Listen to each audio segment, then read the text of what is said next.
विद्या ज्ञान प्रवेश परीक्षा की तैयारी करने वाले सभी विद्यार्थियों को मेरा नमस्कार। आज यहाँ पर हम आपको बदले हुए पाठ्यक्रम के अनुसार आपसे 10 लगभग प्रश्न गणित के पूछे जाएंगे।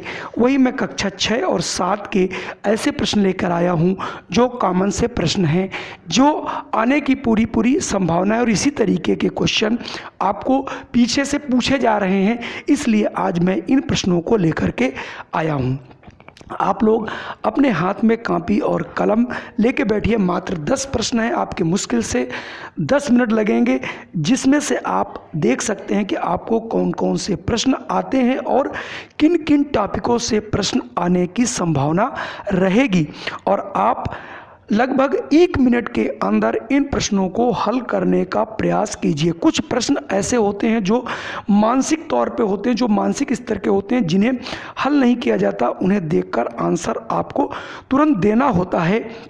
तो आइए शुरू करते हैं आज का ये वीडियो और आप अपने आंसर कमेंट जरूर करें। अगला हमारा गणित का ही एक फार्मूला है। कभी कभी एक फार्मूला पूछा जाता है, ये क्लास 7th के लिए है और आप कक्षा 5 के बच्चे भी इसे जान सकते हैं। वृत्त की परिधि का सूत्र क्या है? परिधि क्या है? जिसे आप लोग परिमाप कहते हो, वैसे ही वृत्त का परिधि होता है पाई आर स्क्वायर या फिर 2 पाई आर या फिर 2 पाई आर स्क्वायर या पाई आर स्क्वायर एच। तो यहाँ पर आपका जो परिधि का सूत्र होता है वो होता है 2 पाई आर, यानी ऑप्शन बी वाला सही है। और अगर वृत्त का क्षेत्रफल पूछा जाए तो यहाँ से ऑप्शन ए वाला हो जाएगा पाई आर स्क्वायर, जहाँ पाई की जो वैल्यू है 22/7 होती है और आर जो है वृत्त की त्रिज्या है। चलिए बढ़ते हैं अगले प्रश्न पर। अगला प्रश्न भी कई बार परीक्षा में पूछा गया है। 100 की घात 0 का मान होगा 1, 2, 1/100 या फिर 100। तो आपको याद रखना है, किसी की घात यदि 0 है तो उसकी वैल्यू, उसका मान सदैव 1 होता है। लेकिन ये ध्यान रहे, कभी भी 0 की पावर 0 का मान डिफाइन नहीं है, परिभाषित नहीं है। इसलिए कभी भी अगर आता है किसी की पावर a की पावर 0 का मान 1 होगा, 100 की पावर 0 का मान 1 होगा, 300 की पावर 0 का मान 1 होगा। मतलब किसी भी की घात यदि 0 है तो उसका मान 1 होता है, बशर्ते कि 0 की घात ना हो। यानी जो हमारा घात है वो 0 हो और जो उसका बेस है वो कभी 0 ना हो। ऐसी संख्याओं पर यह सत्य होता है। अगला प्रश्न यहाँ पर बीजगणित से है। कुछ बच्चे सोच रहे होंगे क्लास 5th में बीजगणित नहीं आती। इसके पहले इस टाइप का साधारण क्वेश्चन पूछा जा चुका है, इसलिए मैंने यहाँ पर यह प्रश्न रखा है। 7th के लिए तो इम्पोर्टेंट है ही, लेकिन क्लास 5th के लिए भी वेरी मोस्ट इम्पॉर्टेंट प्रश्न है। यदि a = 4 हो तो 2a + 5 का मान क्या होगा? यानी यहाँ पर a की वैल्यू 2 रखनी है, तो 2a + 5 में वैल्यू रखेंगे 2 × और a की वैल्यू 4 है प्लस 5 कर देंगे, तो 4 दूनी 8 और 5 13। तो यहाँ से आंसर आपका 13, यानी डी वाला आंसर बिल्कुल सही होगा। इस प्रकार की आप प्रैक्टिस जरूर कर लीजिए, एक क्वेश्चन आपको इस प्रकार से परीक्षा में मिलने वाला है। चलिए बढ़ते हैं अगले प्रश्न पर। अगला प्रश्न है, यदि एक आदमी 15 मिनट में 3.5 किलोमीटर दौड़ सकता है तो 2 घंटे में वह आदमी कितने किलोमीटर दौड़ सकता है?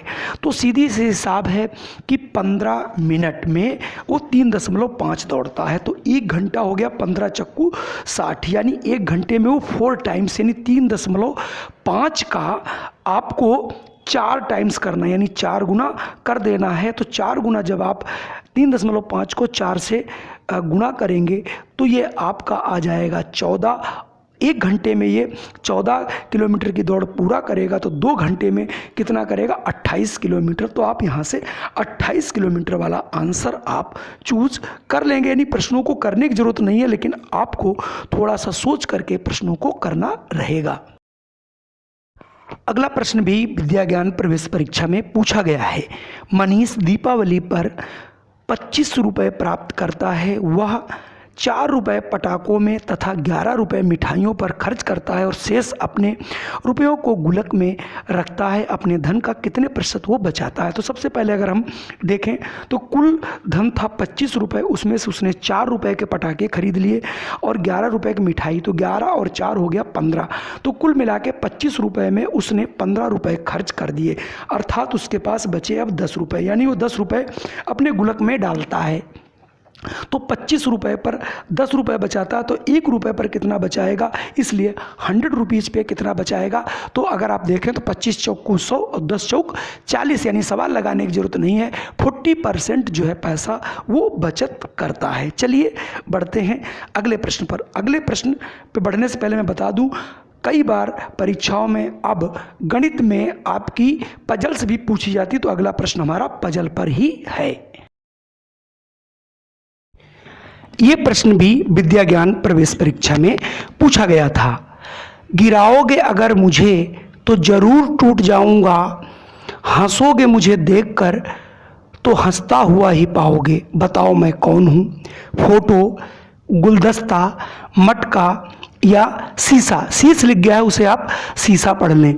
तो आपको यहाँ पे बताना है कि गिराओगे अगर मुझे तो मैं जरूर टूट जाऊंगा, हंसोगे मुझे देखकर तो हंसता हुआ पाओगे, ऐसा होता है शीशा में यानी दर्पण में। तो ऑप्शन यहां से आपका डी वाला बिल्कुल सही होगा। अगला प्रश्न भी विद्या ज्ञान प्रवेश परीक्षा में पूछा गया है। 2 अंकों वाली ऐसी कितनी संख्याएं हैं जिनमें अंकों का जोड़ 16 या उससे अधिक है? यानी ऐसी 2 अंकों की कितनी संख्याएं आपकी बनती हैं, यानी 10 से लेकर के 99 तक, जिनका योग 16 या 16 से अधिक होता है। तो आप देखें, सबसे जो हमारी पहली संख्या बनेगी वो आपकी बनेगी 79, फिर आप 88 बनाएंगे, ये भी 16 हो जाएगा, 89 कर लीजिए और 97 कर लीजिए, 98 कर लीजिए और 99 कर लीजिए। कुल मिला के ये 6 संख्याएं ऐसी हैं जो 2 अंकों की हैं और जिनके अंकों का योग 16 या 16 से अधिक है।